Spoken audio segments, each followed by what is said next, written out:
After unarmed father Terrence Crutcher was shot and killed by police, hundreds protested here in Tulsa.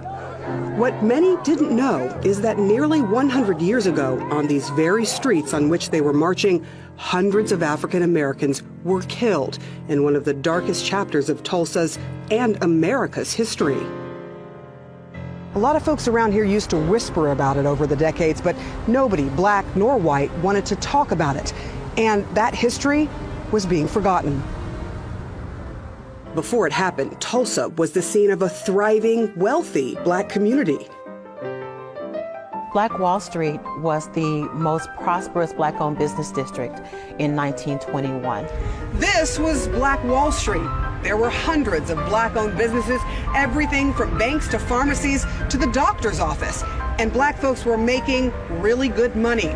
There were even 2 movie theaters, all black-owned and operated. Segregation was in full effect. We heard that there was a gentleman who owned a plane. Is that true?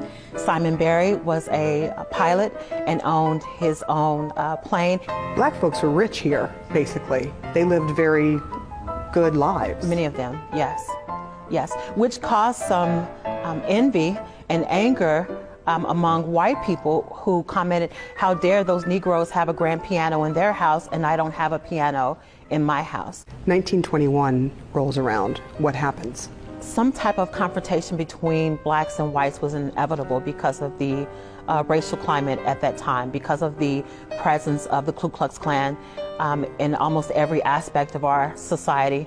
But on this particular day, May 31st, 1921, a young black male named Dick Rowland, who worked as a shoe shine boy in downtown Tulsa, went into the Drexel building where he had been given permission to get water and use the restroom.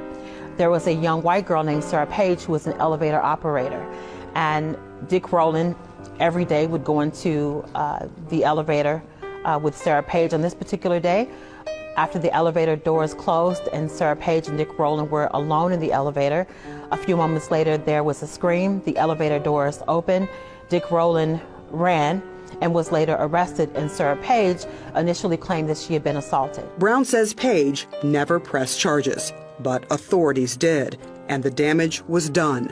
By the end of the day, the rumor mill said Page had been raped.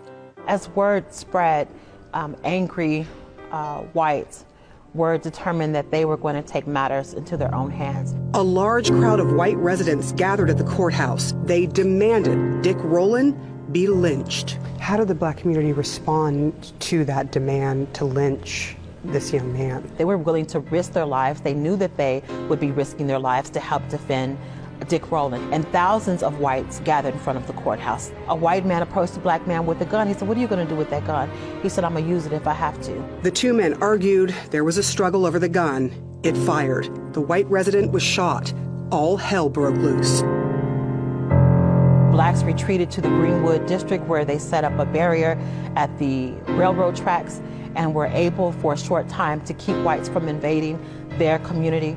But because they were so outnumbered and outgunned, whites eventually broke through the railroad tracks and invaded what was home to Black Wall Street, the Greenwood district. This was the result. 35 city blocks of the black neighborhood burned to the ground. Historical photos show black residents shot dead in the streets. The historical account is that at least 300 people were killed. There were children that were here that had been armed by their parents, that had been told that they could come down to Greenwood and shoot and kill an innocent person.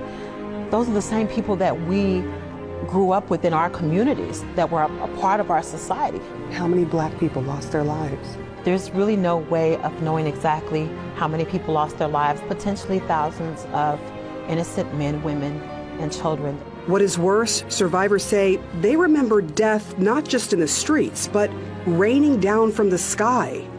Many of our race riot survivors have commented that they remembered seeing planes flying overhead, dropping bombs, dropping nitroglycerin bombs.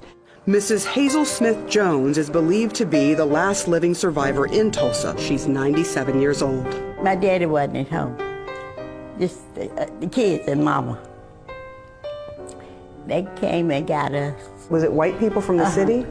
And got us to fairground. And we was there for about 2 or 3 days. To the fairgrounds. And my dad didn't know where we were. Did your family want to leave? My mother, you know, with all this stuff going on, she thought it might have been safer with them taking us out there and being with more people. Everyone called it a race riot. The opinion piece in the newspaper condoned it, calling Greenwood Niggertown. Do you consider it a riot? No, ma'am. It was really murder. It was a massacre.